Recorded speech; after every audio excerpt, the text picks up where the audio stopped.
किसके लिए इतना सच सवर रही है? हाँ, कितने के जान लोगी तू? दूर रहो मुझसे। मैं दूर रहूं? हाँ, मैं क्या कम पड़ा था तुझे जो मेरे चचेरे भाई के साथ तू रंगरेलियां मना रही थी और उसे अपने जाल में फंसा लिया? फंसाया और मैं तो तेरे साथ लिव इन रिलेशनशिप में थी ना, और वो तेरा भाई वो मुझ पर लट्टू हो गया, तो इसमें मैं क्या करूं? मैं क्या करूं? हाँ, कैसी औरत है रे तू?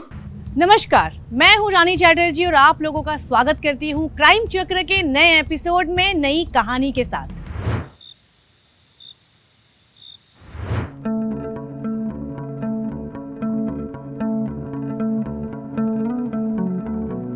मेकअप कितना करोगी? मेकअप कर नहीं रही हूँ, उतार रही हूँ। अरे तो आ जाओ ना, मैं उतार देता हूँ।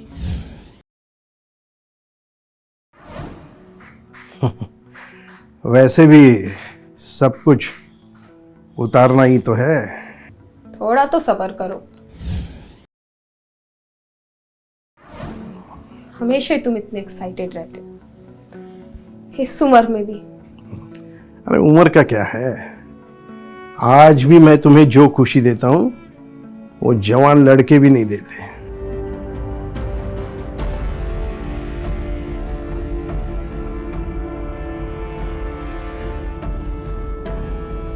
बात तो तुम्हारी सही है, तुम में है तो वो बात एकदम मर्दाना। तो आ जाओ ना, इंतजार किस बात का?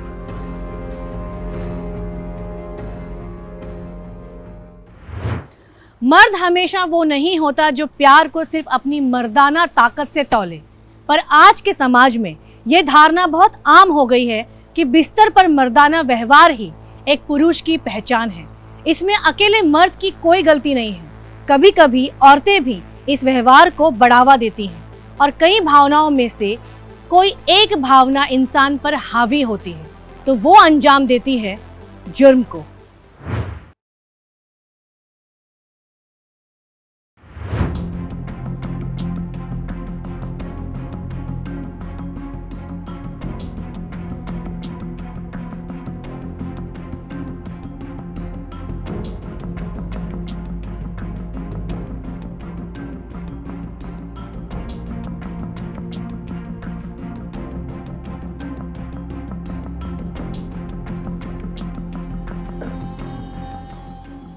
तुम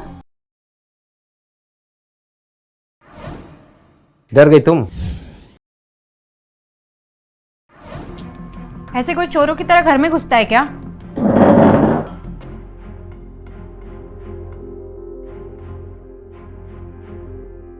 किसी के दिल में घुसना है तो चोरों की तरह घुसना पड़ता है। अब इस दिल में कोई जगह नहीं है तुम्हारे लिए। अरे ऐसा मत बोलो, मेरा दिल टूट जाएगा। जब मेरा दिल टूटा था मुझसे शादी करके, मुझे अकेला छोड़ के गए थे तब। तो हर गलती की माफी भी तो होती है ना। तुम कितनी भी कोशिश कर लो, मैं तुम्हें माफ नहीं करूंगी। मैं कितनों दिनों से तुम्हें मनाने की कोशिश कर रहा हूँ, आज तो मैं तुमको मना के ही रहूंगा। चलो छोड़ो मुझे निखिल, दर्द हो रहा है। अरे प्यार में थोड़ा दर्द तो सहना ही पड़ेगा ना।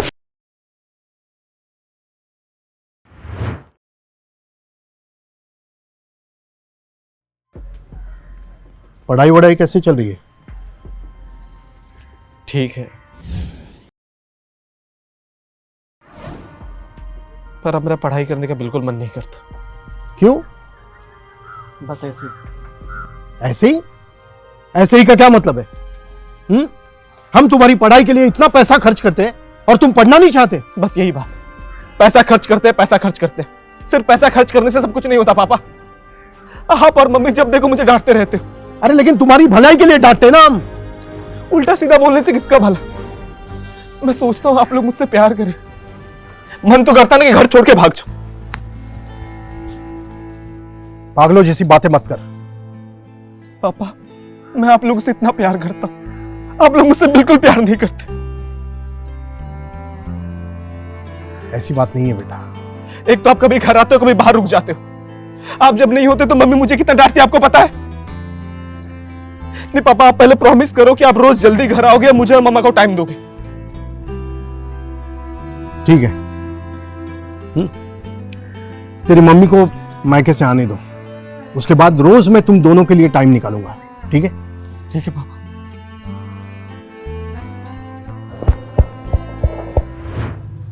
तीन अलग अलग रिश्तों की समांतर चलती कहानियां, पर क्या तीनों कहानियों में कोई संबंध है या तीनों बस अलग अलग चलती हुई कहानियां हैं? ये तीनों कहानियों का तार आपस में जुड़ना तब शुरू हुए जब प्रेम कुछ दिनों से अपने घर नहीं पहुंचा और ये उसके बेटे मयूर को लगा ये बात पुलिस स्टेशन में बतानी चाहिए, तो वो अपने चाचा निखिल के साथ पुलिस स्टेशन गया। सर हमें एक कंप्लेन लिखवानी है। हाँ जी बताइए। मयूर के पिताजी, मेरा चचेरे भाई साहब प्रेम भाई साहब, कई दिनों से घर नहीं आए। आपने उनका फ़ोन ट्राई किया? सर मैंने कई बार फोन ट्राई किया पर पापा का कॉल ही नहीं लग रहा। और आपकी मम्मी? मम्मी तो गांव गई थी, नाना नानी के पास। वहाँ गांव के घर में फ़ोन नहीं है और मम्मी का फ़ोन का नेटवर्क नहीं लग रहा। मैंने पड़ोस के घर में कॉल किया था पर पता चला कि वो लोग वहाँ भी नहीं है। मतलब वो भी मिसिंग है? नहीं सर, शायद वो किसी रिश्तेदार के घर में शादी थी, वहाँ गए होंगे। आपके फादर का पूरा नाम क्या है? मिस्टर प्रेम शर्मा। कोई उनकी फोटो है आपके पास? हाँ है ना।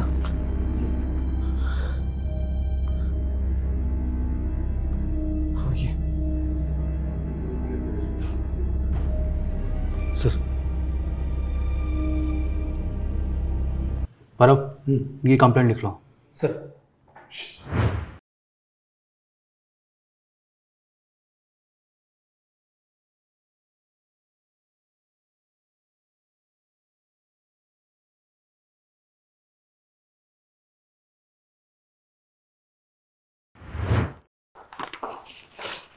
सर, प्रेम की लोकेशन डिटेल्स। प्रेम का फ़ोन घर से बाहर निकलने के बाद बंद हुआ था, फिर थोड़े टाइम बाद शहर से बाहर जाने के बाद उसका फ़ोन चालू हुआ, फिर थोड़े टाइम में बंद हुआ। ये जिस एरिया में प्रेम का फ़ोन बंद हुआ है वहाँ के आसपास के एरिया में पता करो, किसी ने प्रेम को देखा है क्या? सर हमने ऑलरेडी एक टीम भेज दी है, वो जंगल एरिया है, वहाँ कोई आसपास रहता नहीं है। हमारी टीम और लोकल पुलिस छानबीन कर रही है। और मयूर की मम्मी यानी प्रेम जी की वाइफ? सर हमने वहाँ के थाने से पता किया, घर पर कोई नहीं था। और एक बात सर, प्रेम को ज़्यादातर उसके काम के सर्कल वाले के फ़ोन आए थे, लेकिन सर एक नंबर अलग है।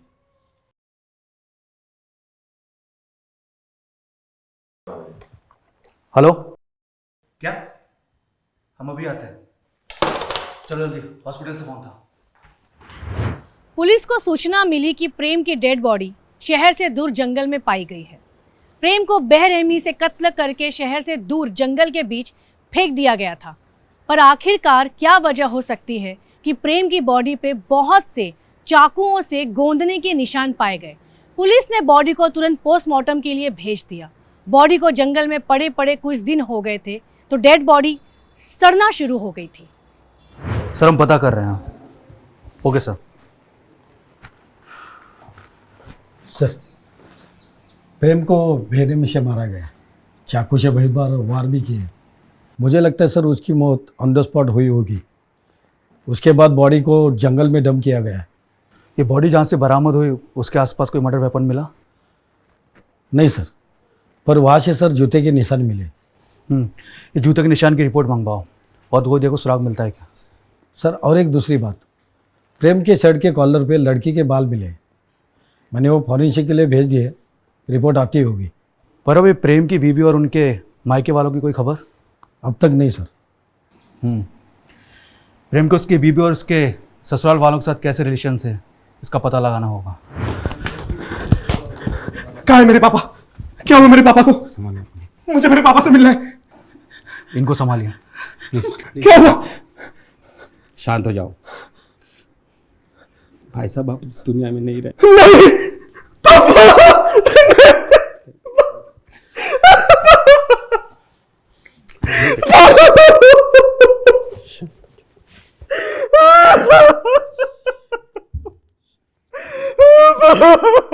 शांत हो जाओ बेटा।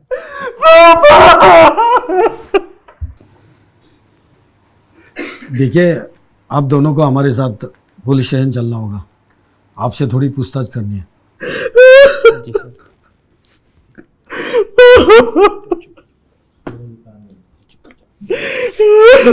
शांत हो जाइए। आपके पापा की किसी से कोई दुश्मनी? मुझे कैसे पता होगा सर? सर, भाई साहब तो काम में इतना व्यस्त रहते थे, वो अपने परिवार को भी समय नहीं दे पाते थे। तो सर, रंजिश का तो सवाल ही नहीं पैदा होता है।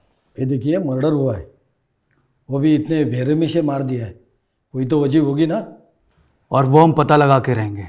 आप हमें ये बताइए कि प्रेम की उनकी बीवी और ससुराल वालों के साथ कैसे संबंध थे?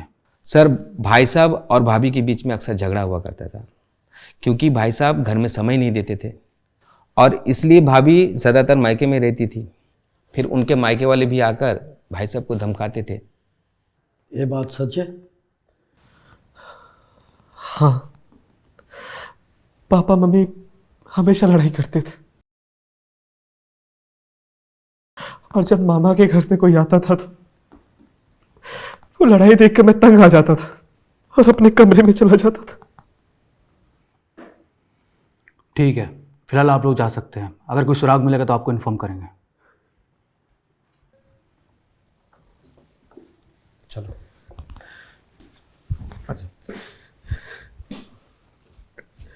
पर वो तुम कॉल डिटेल्स के बारे में कुछ बता रहे थे ना?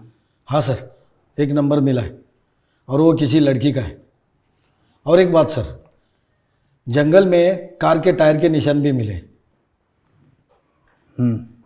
एक काम करो, ये फॉरेंसिक से मर्डर टाइमिंग का पता चलते ही उस समय से जंगल के आसपास के हाईवे के और पेट्रोल पंप के सीसी फुटेज निकलवाओ और वहाँ से जितनी भी गाड़ियाँ गुजरी हैं उनका पता लगाओ। जी सर। और प्रेम जी ने जिस लड़की को बार बार कॉल किया था उसे लेकर आओ। सर। आखिर क्या था प्रेम की हत्या के पीछे का सच?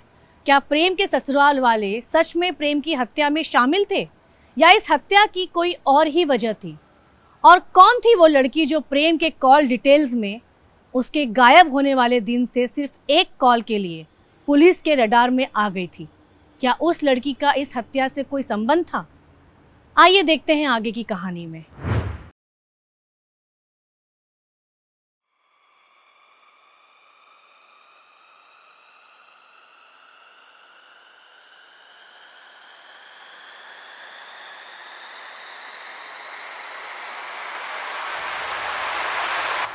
आप?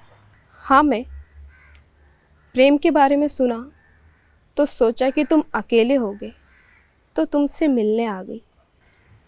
आप अंदर कैसे आए? इस घर की एक चाबी मेरे पास भी है, प्रेम ने मुझे दी थी। तुम्हें तो पता ही है ना कि प्रेम और मैं बहुत अच्छे दोस्त थे। हाँ हाँ, मुझे मालूम है। मैंने सोचा कि तुम्हें सहारे की ज़रूरत होगी तो इसलिए सहारा देने आ गई।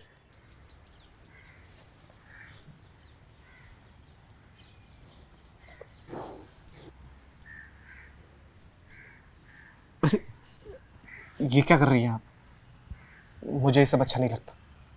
अरे, तुम्हारे पापा की दोस्त होने के नाते तुम्हारी तो आंटी हुई ना, तो इस दुख के समय में कम से कम तुम्हें गले तो लगा ही सकती हूँ ना मैं।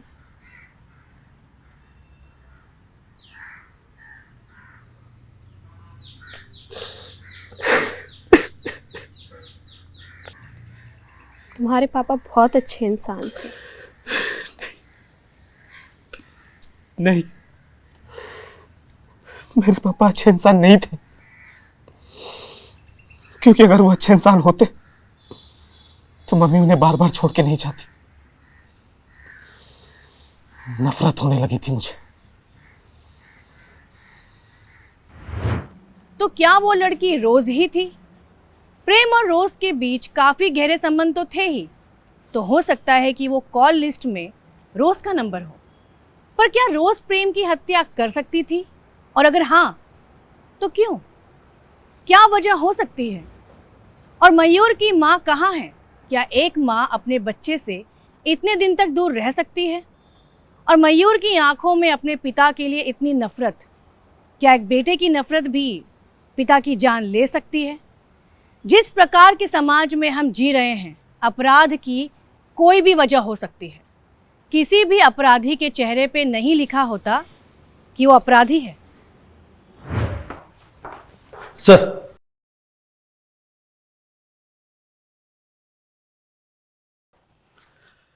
ये कामना जी, निखिल जी की बीवी।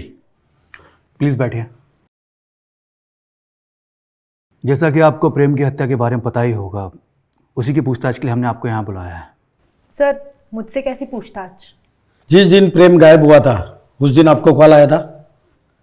सर, प्रेम जी अक्सर मुझे कॉल किया करते थे। वो मेरे जेठ थे और उनकी वाइफ यहाँ थी नहीं।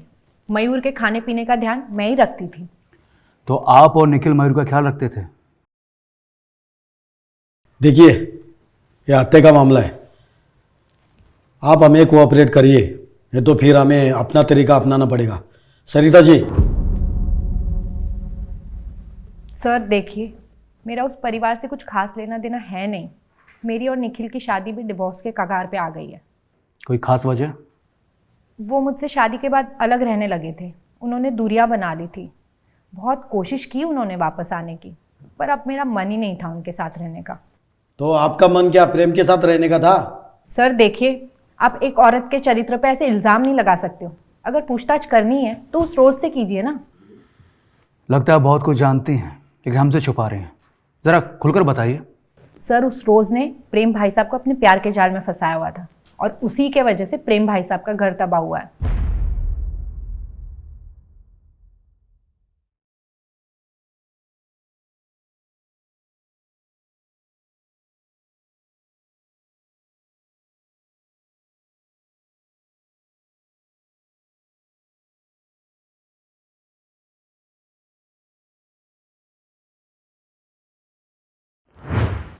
ऐसी क्या बात थी जो कामना जानती थी और पुलिस को बताने में उसने इतना समय लगा दिया? आखिर कौन था इस हत्या के पीछे? क्या रोज ने ही प्रेम की हत्या की थी? पर रोज और प्रेम तो एक दूसरे के साथ एक रिश्ते में थे। क्या इस रिश्ते के पीछे का कोई और भी सच था? पुलिस ने रोज को पूछताछ के लिए बुलाया और साथ ही पुलिस को जंगल के एरिया के पास का सीसीटीवी फुटेज भी बरामद हुआ, जिसमें पुलिस को कातिल की एक झलक मिली और ये झलक काफ़ी थी सारी कहानी को सामने लाने के लिए। पर पुलिस को इस हत्या में शामिल हर एक कातिल तक पहुंचना था, क्योंकि इस हत्या के बाद हर एक इंसान पुलिस को बस गुमराह ही कर रहा था। आइए देखते हैं आखिर क्या है इस हत्या के पीछे की वजह।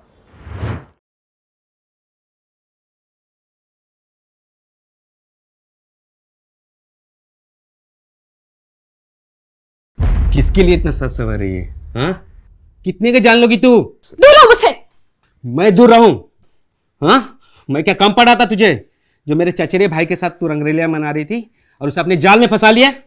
फंसाया और मैं तो तेरे साथ लिव इन रिलेशनशिप में थी ना, और वो तेरा भाई वो मुझ पर लट्टू हो गया, तो इसमें मैं क्या करूं? मैं क्या करूं? हाँ, कैसी औरत है रे तू? और कैसा आदमी है तू जो अपने ही भाई को इतनी बेरहमी से मारा तूने? जैसे भी आदमी और औरत हो तुम दोनों, पुलिस से ज्यादा देर तक बच नहीं पाए। ले चलो दोनों को।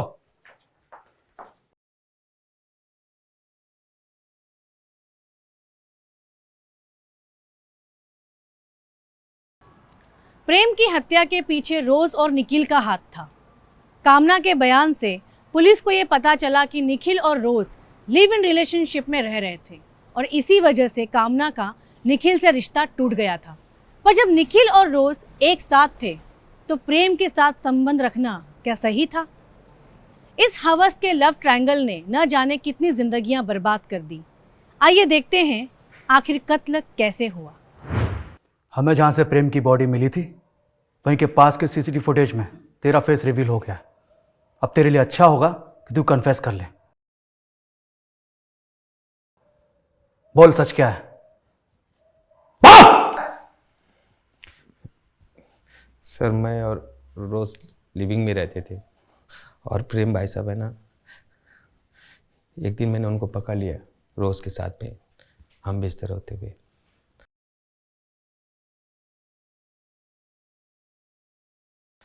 मैंने उनको धमकी दिया कि रोज का पीछा छोड़ दो, लेकिन उन्होंने नहीं माना। फिर मैं मयूर के साथ मिलकर प्रेम भाई के बेटे मयूर प्लान बनाया। तेरी और तेरी माँ की ज़िंदगी बर्बाद कर दी तेरे पापा ने। तेरा मन नहीं करता कि उनको सबक सिखाए और उनको सही रास्ते पे लाए? करता है, पर कैसे? मेरी बात सुन।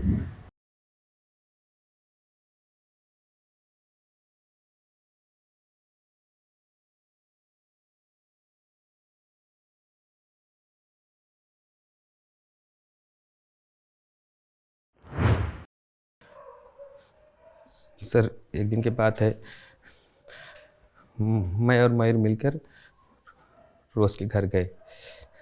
मुझे पता था प्रेम भाई साहब दरवाज़ा नहीं खोलेंगे। फिर हमने पड़ोसी बनने का नाटक किया।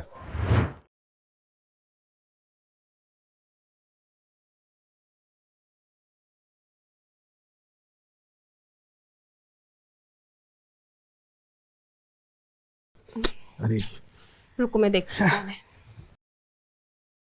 इस आ रही हूँ, रुकिए। पता नहीं कौन आ गया इस वक्त।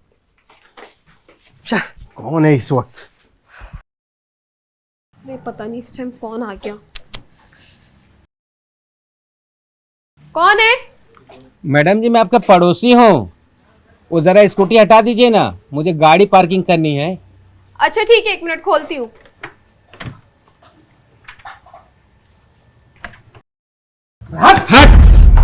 अरे रुकिए 1 मिनट, कहाँ जा रहे हैं? अरे रुकिए तो, अरे सुनिए, अरे रुको ना। निखिल, मयूर, अरे रुको निखिल, अरे क्या कर रहे हो? अरे छोड़ो उसको।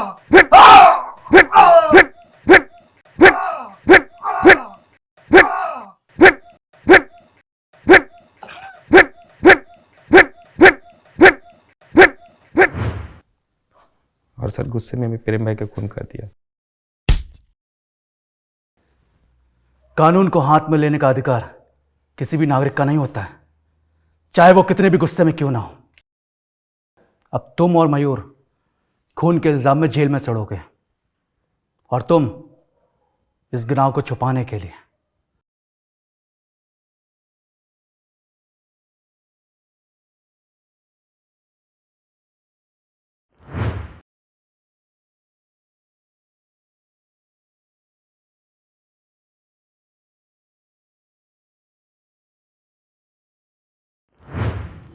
निखिल ने प्रेम की हत्या कर दी और रोज़ और मयूर को धमकाया कि वो पुलिस के सामने वही बयान दे जो वो उन्हें बोले। इस तरह अनजाने में मयूर और रोज़ भी इस हत्या की साजिश में शामिल हो गए।